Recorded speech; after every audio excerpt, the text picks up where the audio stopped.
আপনারা রুহু দেখছেন কেউ? আপনার দাদা যে মারা গেল, বাবা যে মারা গেল, রুহুটা যে উড়াল দিল দেখছেন? কালার কেমন, সাইজ কতটুকু, ওজন কতটুকু, দেখতে কেমন?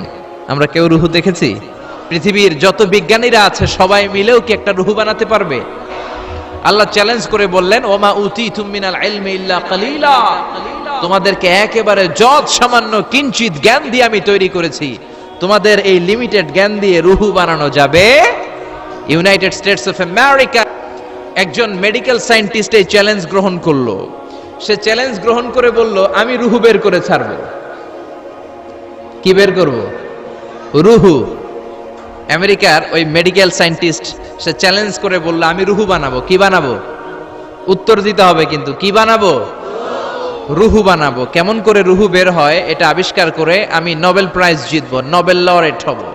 7 বছর সে গবেষণা করলো মুমূর্ষু রোগীদের নিয়ে। মুমূর্ষু রোগী নিয়ে বসে থাকে, কখন রুহুটা বের হবে, রুহু ধরার জন্য বসে থাকে। কিন্তু 7 বছরে হাজার হাজার মুমূর্ষু রোগীর দেহ থেকে রুহু উড়াল দিছে, কিন্তু রুহু ধরতে পারে নাই। সুবহানাল্লাহ কইবেন না? আচ্ছা, এইবার তার মাথায় একটা চিন্তা আসলো, না এই পন্থায় হাঁটলে তো হবে না, আমি একটা কাজ করি, বুলেট প্রুফের গ্লাস দিয়ে একটা ছোট্ট গ্লাসের রুম বানাই, ওই গ্লাসের ভেতরে মুমূর্ষু রোগী ঢুকায় দিব। বুলেট প্রুফ চিনেন তো? মানে গুলি মারলেও গুলি ঢুকবে না। আমাদের মাননীয় প্রধানমন্ত্রী, রাষ্ট্রপতি মহোদয়, ওনারা যে গাড়িগুলো চালায় এগুলো কিন্তু বুলেট প্রুফ, জানেন? গুলি মারলে গুলি ঢুকে না। তো উনি বুলেট প্রুফ গ্লাস দিয়ে, টেম্পার্ড গ্লাস দিয়ে ছোট্ট একটা রুম বানালেন, কাচের গ্লাস। উনি মনে মনে ভাবলেন, মুমূর্ষু রোগী যদি এই কাচের গ্লাসের ভেতরে ঢুকাই, যেহেতু বুলেট প্রুফ, কিছু ঢুকেও না, বাইরে হয় না, রুহু বাইরেবো কেমনে দেখি। তো কাচের গ্লাস বানিয়ে তার টিমের সবাইকে বলল, আইসিইউ থেকে একটা মুমূর্ষু রোগীকে ধরে আনো, আজকে আমি রুহু ধরে ছাড়ুম। তো মুমূর্ষু রোগীকে আনা হয়েছে ইন্টেনসিভ কেয়ার ইউনিট থেকে, তাকে কৃত্রিম অক্সিজেন দিয়ে লাইফ সাপোর্টে রাখা হয়েছে। মেডিকেল টিমের প্রধান বলে, এই লোকটারে এই বুলেট প্রুফ গ্লাসের যে ছোট্ট রুম, এটার ভিতরে ঢুকানোর আগে চেক হিজ বিপি, তার বিপি মাপ, ব্লাড প্রেশার মাপ। তো মেপে দেখে ঠিক আছে। ওজন মাপ, বলে ওজন মাপা হলো, ওজন হচ্ছে 80 কেজি, 80 কিলোগ্রাম। কত কেজি? 80। সবাই বলেন কত কেজি? 80 কেজি। এবার মেডিকেল টিমের প্রধান বলে, মুমূর্ষু রোগীটার ভিতরে ঢুকিয়ে দে। ঢুকানো হলো। এবার সে বলল, লাইফ সাপোর্ট খুলে ফেল। সবাই বলে, স্যার লাইফ সাপোর্ট খুলে ফেললে তো মরে যাবে। মেডিকেল টিমের প্রধানকে মারার জন্যই তো আনছি, এটার না মারলে আমি রুহু পামু কেমনে? এটা রুহুটা তো বের করতে হবে দেহ থেকে। তো যেই কথা সেই কাজ, ঢুকানো হলো, লাইফ সাপোর্ট খুলে ফেলা হলো। লোকটা গ্লাস ফিটিং করা রুমের ভেতরে ছটফট ছটফট করতে করতে দুনিয়া থেকে বিদায় নাই। এবার মেডিকেল টিমের প্রধান রুহু খুঁজতেছে, দুনিয়া থেকে বিদায়, তার মানে তো রুহু বের হয়ে গেছে, কিন্তু রুহু আর খুঁজে পায় না। গ্লাসের এই দিকে তাকায়, ওই দিকে তাকায়, নিচে উপরে, ডানে বায়ে, সামনে পেছনে, কোথাও রুহু নাই।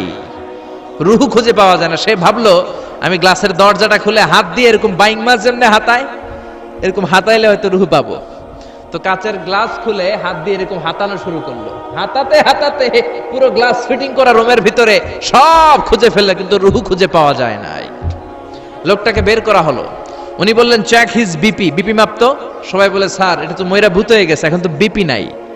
বিপি বুঝেন তো? Blood pressure. এই যে ধাক্কাটা, অলিন্দ নিলয়, সিস্টলিক ডায়াস্টলিক, জন্মের পর থেকেই আমাদের এই যে দম নেয়া আর দম ছেড়ে দেওয়ার খেলাটা আছে না নাই? কথা বলেন। এই যে ফুসফুস দম নেয়, দম ছেড়ে দেয়। শীতের রাতে আপনি কম্বল গায়ে দিয়ে ঘুমায় যান, আপনার দমও কি ঘুমায় যায়? আপনার দম ঘুমাইলে তো আপনি ঠুস।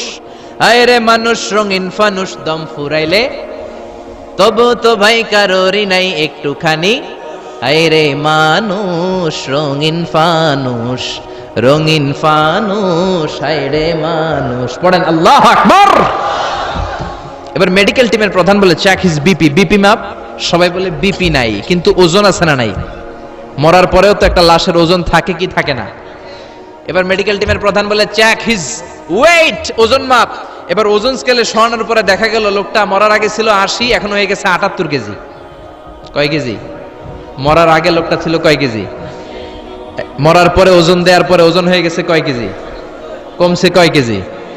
মেডিকেল টিমের প্রধান কয়, আমি পাইছি। সবাই কয়, কি পাইছেন? মেডিকেল টিমের প্রধান কয়, ওইডা। সবাই কয়, কোনডা? কয়, রুহু। কেমনে পাইলেন? কয়, মরার আগে ছিল 80 কেজি, মরার পরে 78 কেজি, কমছে 2 কেজি। তার মানে যেটা উড়াল দিছে ওইটাই 2 কেজি। পাইছে ঘোড়ার ডিম। কিন্তু বিজ্ঞানীদের নিয়ম হচ্ছে আপনি একটা রেজাল্ট দিয়েই ফাইনাল জাজমেন্ট দিতে পারবেন না, আপনার আরো কিছু নমুনা সংগ্রহ করতে হবে। সে বলল আরেকটা রোগীকে আইসিইউ থেকে নিয়ে আয়, ওজন মাপ, বিপি মাপ, বিপি ওকে, ওজন কত? 70 কেজি। দ্বিতীয় যে লোকটাকে আনা হলো তার ওজন 70 কেজি। চিল্লায় বলেন কয় কেজি? 70। এবার গ্লাসের ভিতরে ঢুকানোর পরে অক্সিজেনের মাস্কটা খুলে ফেলা হলো। এই লোকটা অক্সিজেনের অভাবে ছটফট করতে মরে গেল। মরার পরে আবার রুহু খুঁজে, কিন্তু গ্লাসের ভিতরে রুহু নাই। এই লোকটাকেও বের করে মেডিকেল টিমের প্রধান বলে চেক হিজ বিপি মাপ। সবাই বলে বিপি নাই, কিন্তু ওজন আছে না নাই? এই লোকটার ওজন মরার আগে কত কেজি? 70। এবার ওজন দিয়ে দেখে এই মৃত লোকটার ওজন হয়ে গেছে 71 কেজি। কয় কেজি? আগেরটা তো কম ছিল, মিলানো গেছে। এবার যাবি কই? হ্যাঁ, আগেরটা 2 কেজি কমেছে। মনে মনে চিন্তা ছিল, রুহু যেটা ছিল উড়াল দিয়েছে, রুহু নাই, 2 কেজি কমেছে। এবার ছিল 70 কেজি, মরার পরে আরো বেড়ে গেছে 1 কেজি। এবার যাবে কই? আল্লাহ বলে কিয়ামত পর্যন্ত বিপি মাপতে পারবা, কিয়ামত পর্যন্ত বুলেট প্রুফের গ্লাসের ভিতরে লাশ ঢুকাতে পারবা, বের করতে পারবা, কিন্তু রুহু খুঁজে বের করতে পারবা না। ঠিক কি না?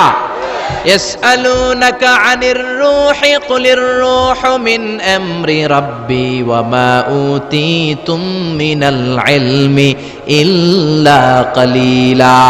নবী লোকেরা আপনার রুহের ব্যাপারে জিজ্ঞেস করে, আপনি সোজা সাপটা লোকদেরকে বলে দেন রুহু হলো আমার আল্লাহর আদেশ মাত্র। আল্লাহর আদেশে দেহে ঢুকে, আল্লাহর আদেশে বের হয়। পৃথিবীর কোনো মানুষ রুহু খুঁজে বের করতে পারবে না। সে বের করতে পারে নাই, কারণ মানুষ মরে গেলে এক একজনের দেহের অবস্থা এক এক রকম। কারো হাতটা টাইট হয়ে যায়, খিচুনি দিয়ে দেহের সবকিছু জমাট বেঁধে যায়, ওজন কিছু বেড়ে যায়। আবার কারো দেহটা ফেসফেসে হয়ে যায়, দেহের পেটের ভেতরে যত গ্যাস ছিল এগুলো বের হয়ে দেহটা পাতলা হয়ে যায়। পাতলা হোক আর ভারী হোক, ওইটা মেজারমেন্ট করে রুহু খুঁজে বের করা যায় না। চিল্লায় বলেন ঠিক কিনা?